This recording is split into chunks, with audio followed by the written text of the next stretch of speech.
गया था। ये 7वां रहा।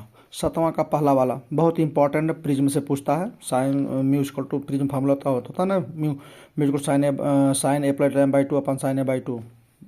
कई बार पूछा गया, ध्यान देना। पहला इंपॉर्टेंट है। पहले के बाद तीसरा वाला इंपॉर्टेंट है, ठीक है ना। तीसरा वाला इंपॉर्टेंट है, ध्यान देना। Q equal to M C delta molar heat capacity होता है, फार्मूला होता है। तीसरा वाला इंपॉर्टेंट है। चौथा important lambda one by T होता है, बिन डिस्प्लेसमेंट ला। चौथा इंपॉर्टेंट है। पाँचवा वाला इंपॉर्टेंट है।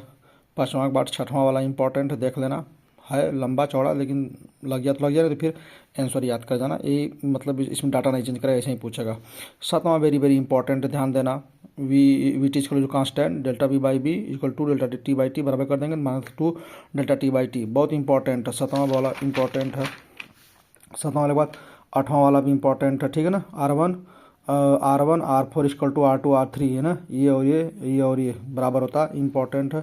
9वां वाला इंपॉर्टेंट है, ठीक है। 10वां वाला भी इंपॉर्टेंट है। Q equal to M H delta T. इसमें इस टाइप क्वेश्चन बार बार पूछता है। क्यू एल्युमिनियम और क्यू वाटर का बराबर कर देना, Q equal to M H delta T होता है, इंपॉर्टेंट है। 11 वाला क्वेश्चन देख लेना, कोई बहुत उठवा नहीं, लेकिन देख लेना 11 वाला।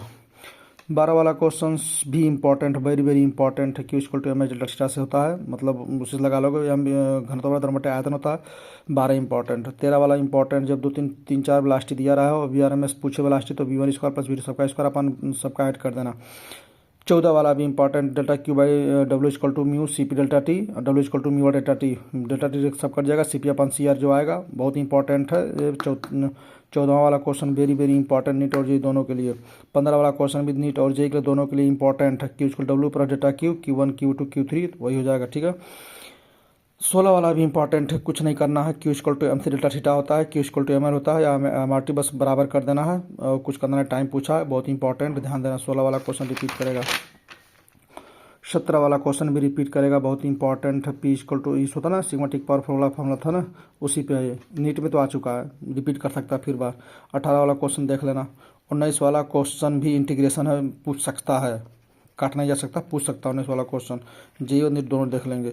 19 के बाद 20 वाला भी देख लेंगे। 21 वाला इंपॉर्टेंट है, V glass upon V water equal to mu W upon mu G. Mu मतलब उल्टा होता है, बस वी ग्लास का म्यू रिफ्लेक्टिंग वाटर का, वी वाटर का वेलोसिटी रिफ्लेक्टिंग ग्लास का। इंपॉर्टेंट बस देख लेना, पलट जाएगा। ये इंपॉर्टेंट है 21 वाला क्वेश्चन, दोनों के लिए इंपॉर्टेंट है। 21 के बाद हमारा 22 वाला क्वेश्चन भी इंपॉर्टेंट है, ठीक है, ऐसे ही पूछता है। 23 वाला क्वेश्चन भी कई बार पूछा जा चुका है, ये भी इंपॉर्टेंट है, ठीक है।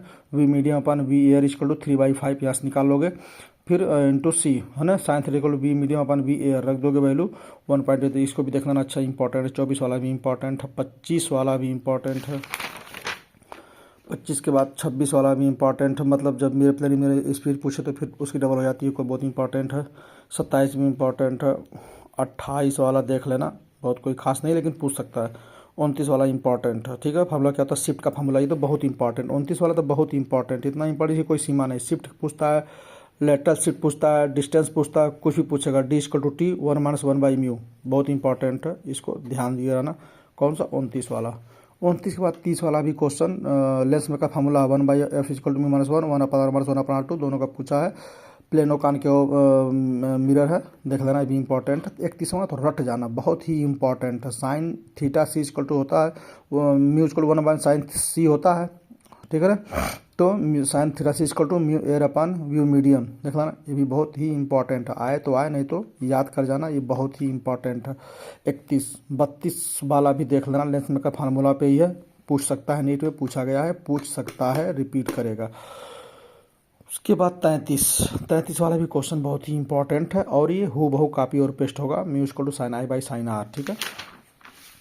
फिर आते हैं हम लोग 34 वाला भी इंपॉर्टेंट है, mu equal to sine I by sine R पे भी है 34 वाला। 35 वाला भी क्वेश्चन इंपॉर्टेंट है। 36 वाला भी क्वेश्चन इंपॉर्टेंट है। 37 वाला क्वेश्चन तो नीट में आ चुका है, फिर पूछ देगा। 37 के बाद हमारा आ सकता है 38 वाला क्वेश्चन आएगा, और आया गया। Heat loss equal to heat gain, Q equal to M H delta theta equal to Q equal to M H delta लगा दोगे तो क्वेश्चन आ जाएगा, ये भी इंपॉर्टेंट आ चुका है। इस टाइप के क्वेश्चन आते हैं। जेई मेंस वाले 39 वाले ध्यान देंगे। 40 वाले क्वेश्चन नीट वाले बहुत टफ नहीं है, बस क्या करना है, इंटरसेप्ट 1/f इक्वल टू 0.04 दिया हुआ है, एफ इक्वल टू 1/f होता है, पी होता है पावर 25, यानी जो हो गया पी इक्वल टू 1/f, ठीक है। 4 बहुत इंपॉर्टेंट, बहुत टफ नहीं है, लेकिन देख लेना, आ सकता है। 40 के बाद 41 वाला क्वेश्चन भी ठीक ठाक है, देख लो ग्राफ से आ सकता है। 42 पूछ सकता है, देख लेना, बहुत नहीं कर लेंगे, पूछ सकता है। 42 काट भी नहीं सकते, K1 + K2/2, ठीक है ना। 42 के बाद 43 तो इम्पॉर्टेंट है।